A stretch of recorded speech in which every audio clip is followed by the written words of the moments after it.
So coming into euro dollar today, I am still bearish, very bearish. We had a very bearish day yesterday, so there's no need to change the bias.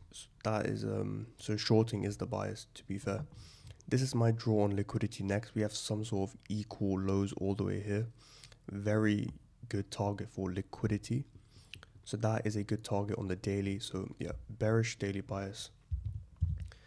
On the 1 hour, I've just marked out some areas of liquidity. 1, 2, swing highs, prime areas for liquidity sweeps. We could get a sweep like this and a move down, which is what I'm looking for. Also, fair value gap right there. Fair value gap right there, which has already been filled, and as you can see, wick rejections off it, showing a lot of weakness. Another good sign.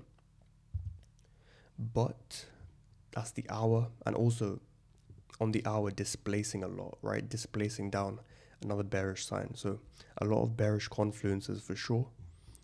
On the Asian range, 15-minute, some sort of consolidation. Everything is pretty sideways, to be fair. Liquidity, which was the hourly liquidity. There's a supply zone right here, which has a lot of inducement underneath it. So we could definitely tap into that and go down. So I could actually mark this out too as a supply zone like that.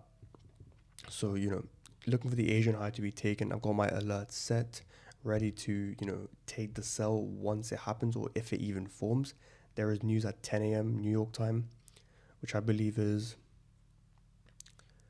like 3 p.m. London time, something like that. So watch out for that. But apart from that, yeah, happy trading, and don't risk too much. Go into the session, stick to your plan, and let's see what happens today on Euro USD. I will see you tomorrow.